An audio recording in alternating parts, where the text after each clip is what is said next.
olakšavaju ga više nego ikad.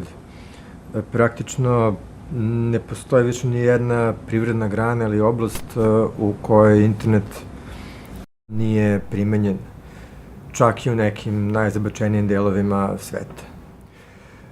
Testiranje tržišta preko interneta je danas daleko lakše nego što je to bilo pre interneta moguće.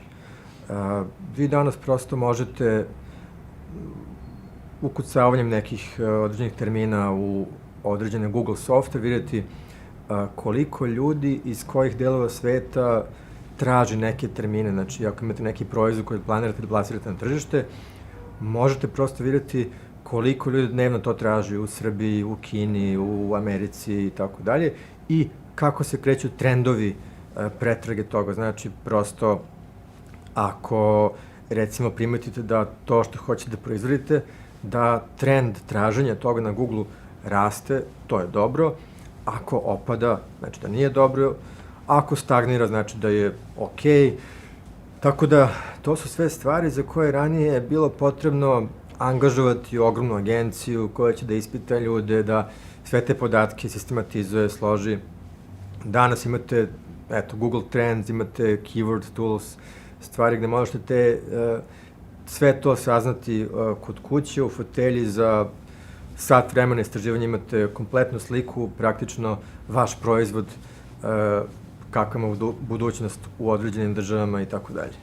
Upravo se radi o tome da web sajt sam po sebi nije više nešto što je dovoljno, znači sad su sve firme napravile svoje sajtove i onaj talas koji je ranije bio aktualan kada treba imati sajt, to je sad završeno. Sada su svi ti sajtovi kao neki billboardi u pustinji i postavlja se pitanje kako sad napraviti neki autoput da prolazi pored tog billboarda. To je prosto, znači, popularno se zove trafik ili saobraćaj, kako dovesti što više relevantnih ljudi na naš sajt, znači zainteresan za ono što mi prodajemo.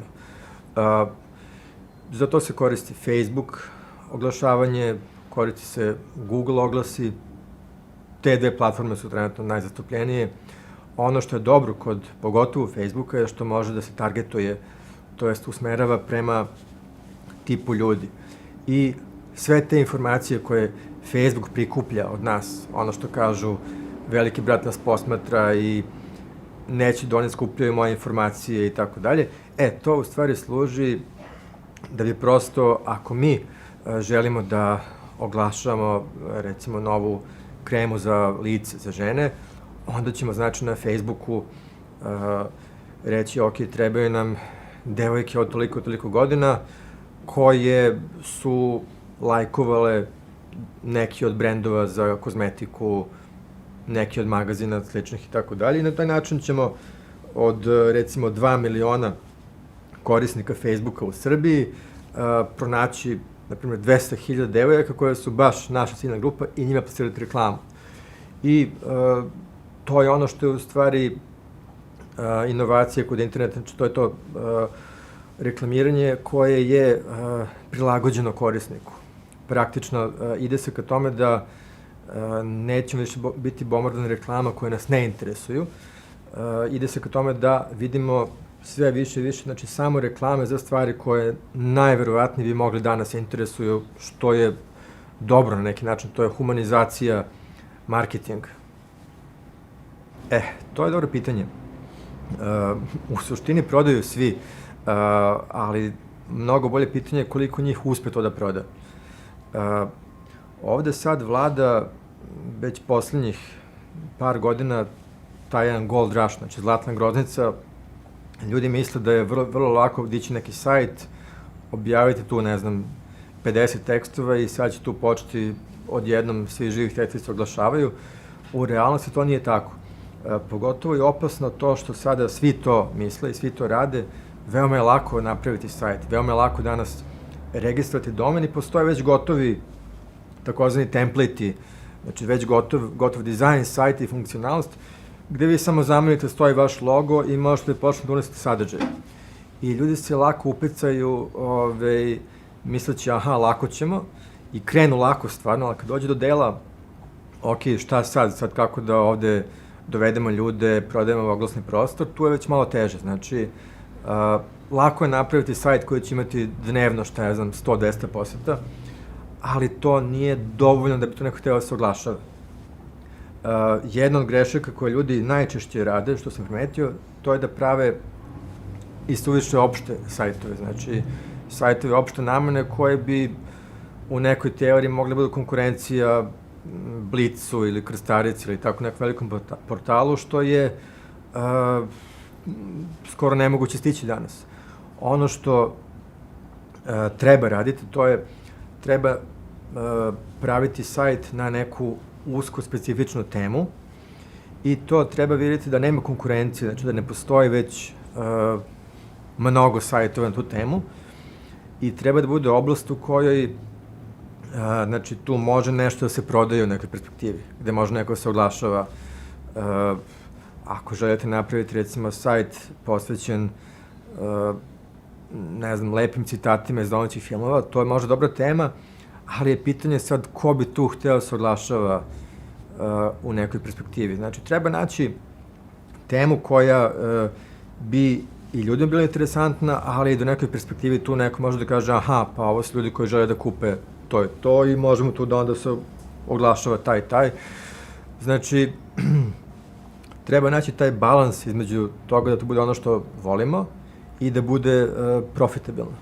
Obično ljudi prevagnu na jednu ili drugu stranu, znači ili naprave nešto što je isključivo iz ljubavi, a ne može da zarađuje ništa, ili nešto što je 100% usmereno na profit, ali to ne može ono da dovede ljude na sajt, jer ljudi ne vole stvari koje tako mirišu na novac i na profit. Znači, treba biti neki ono prosto odnos, balans svega i neka usko specifična tema u kojoj ne postoji konkurencija. Eto, to je neki recept. Klik kao klik je termin koji se pre svega odnose na nešto što se zove poseta sajtu. Znači, to se popularno u narodu zove klik, ali generalno postoji razlika među posete sajtu, unikatne posete sajtu i tako dalje. To je recimo nešto čime se hvale vlasnici mnogih sajtova i te cifre mogu lako da se manipulišu, pošto ljudi baš ne razumeju. Recimo, ako ja kažem imao sam danas na sajtu 20.000 otvorenih stranica, neko će reći, aha, znači, bilo mu 20.000 ljudi na sajtu.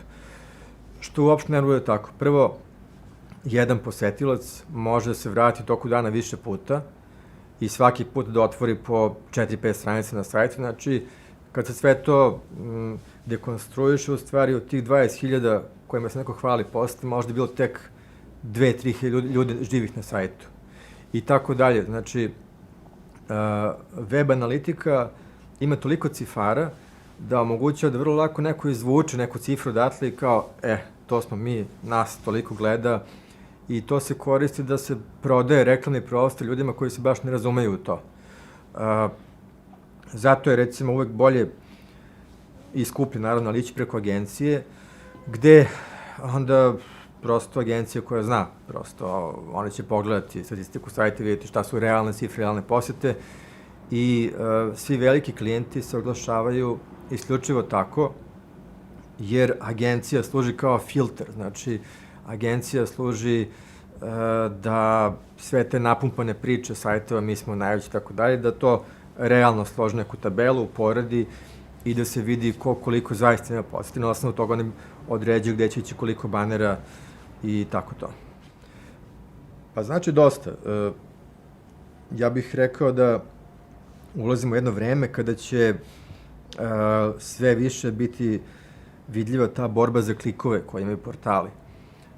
Radi se prosto o tome da ako je naslov šokantan nekog teksta, i to se radi, znači spinuju se od nekih trivialnih vesti, prave se šokantni naslovi kao da se svaki dan raspada ceo svet i tako dalje. Zato što oni znaju da kada neko to bude šerao na Facebooku, Twitteru i tako dalje, da će taj šokantan naslov privući još neke ljudi koji će kliknuti i otvoriti. Nažalost, model oglašavanja trenutno kod nas je takav da praktično što više klikova na sajtu, pa makar neko kliknu i zatvorio odmah kao aha, ovo je neka prevara ili ovo nije to što sam očekivao, ali to se računa. I onda prosto pribegava se tim šokantnim, skandaloznim naslovima sve više kako bi prosto sajt mogao da kaže evo, mi smo danas imali 1.000.000 klikova.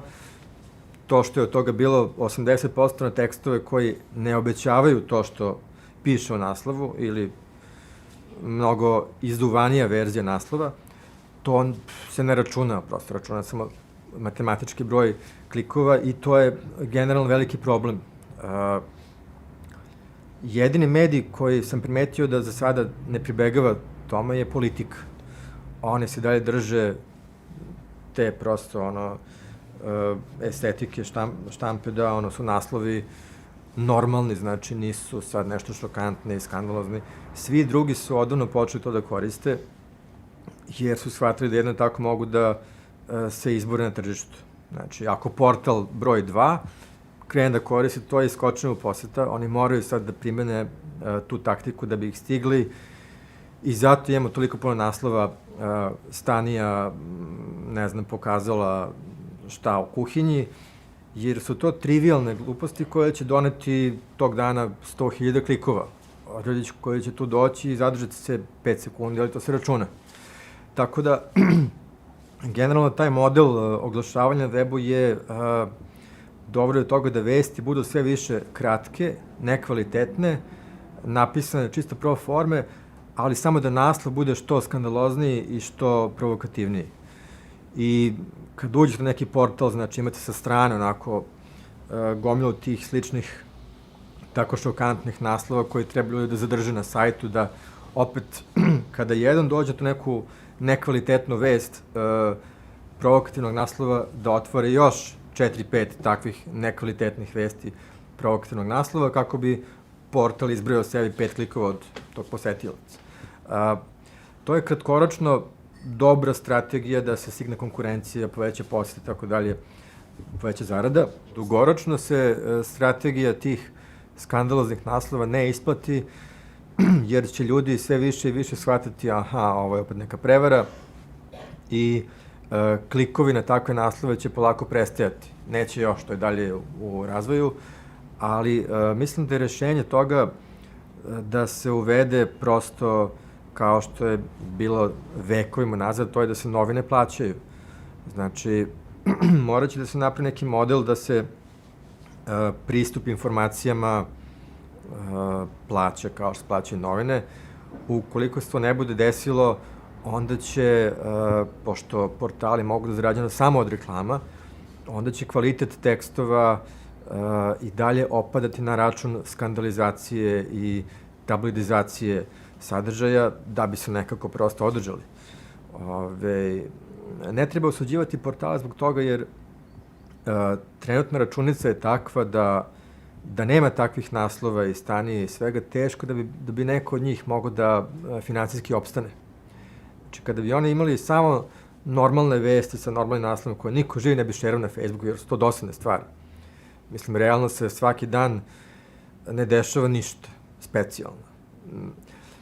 Retko kad se desi nešto što bi neko stvarno šerao na Facebooku i tako dalje, ali kad se to prebaci u taj neki šokantan, provokativan format i naslova, onda se to po društvenim mrežama šeruje, jer oni znaju da će ljudi, kakvi su ljudi će to da šeruju i da kažu jao Bože, kuda ide ovaj svet, jao Bože, bežim sa ove planete, kad će taj meteor da pobije sve ljude, pogledajte kakvi smo i tako dalje.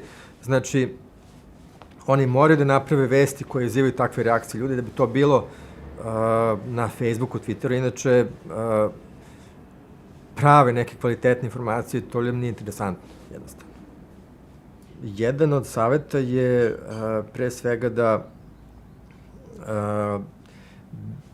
da se malo stisne kočnica, a to znači da mnogi od poslodavaca danas, kada neko dođe na razgovor za posao, odu na njegov Facebook i intervjui su osmišljeni na jedan način da mogu da otkriju dobar deo čovekove ličnosti i tako dalje, ali jedan deo ličnosti koji taj intervju ne može sigurno da otkrije, se otkriva na Facebooku, kad možda neko deluje normalno i može da stvarno folira da je normalan, onda se ode na njegov Facebook profil, vidi se da je lajkovao tamo neke stranice, ne znam, proterajte sve homoseksualce iz Srbije ili šta god.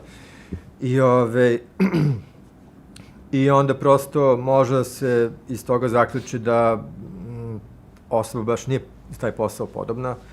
Može da se zaključi da ta osoba ne bi možda bila produktivna, da bi stalno visila na tom Facebooku, koristila svaku priliku da bude na društvenim mrežama. Znači,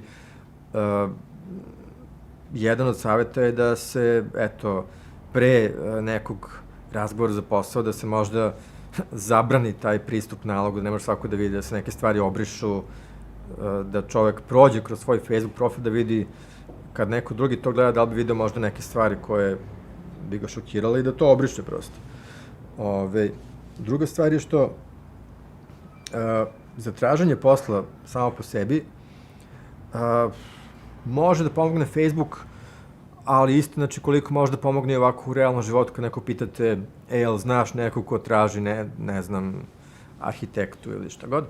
Znači, s te strane društvene mreže ubrzavaju stvari, umesto da telefonom okrenete 100 ljudi da ih pitate, jel znaš neko kome treba, bla, bla, bla, vi stavite to kao status na Facebooku i to vide neki ljudi možda s kojima se više ne družite i koje vam ne bi palo na pamet da pozovete ovako, da ih pitate, ali će oni to vidjeti i možda imaju baš tad neko upražnjeno mesto izvaći. S te strane, to je ono što su sociolozi nazvali snaga slabih veza. Znači, društvene mreže su nam donale revoluciju u tom razvoju slabih veza.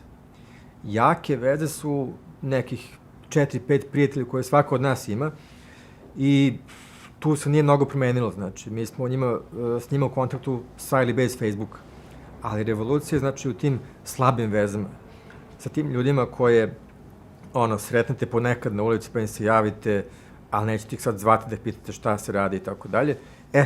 Tu se sad sve to povezalo i zato kad nešto pitate za pomoć, za bilo šta, za posao, za bilo koju informaciju, neko od njih sigurno zna nekog i mnogo veće šanse da će se oni javiti onda da vam pomognu.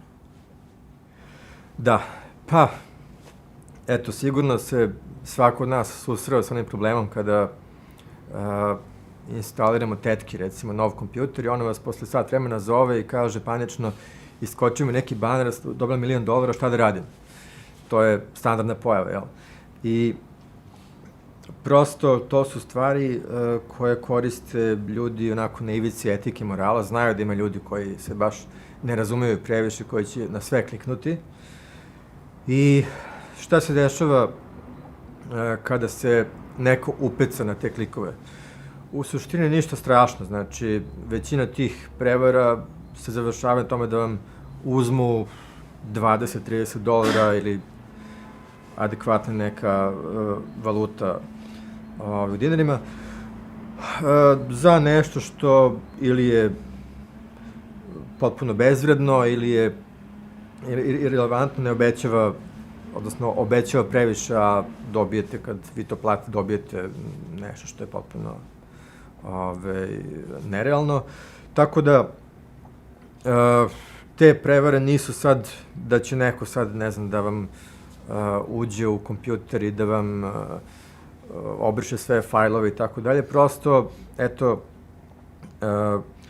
ili se zasniva na tome da se od ljudi uzme neki novac ili da se automatski instalira neki softver na računar koji će da njima služi da tamo simuliraju neke klikove, posete i tako dalje. Znači, ništa sad što može toliko da navodi čoveku, ali prosto, ti ljudi smetaju i treba ih definitivno počistiti sa lica zemlje, mislim, to je spam,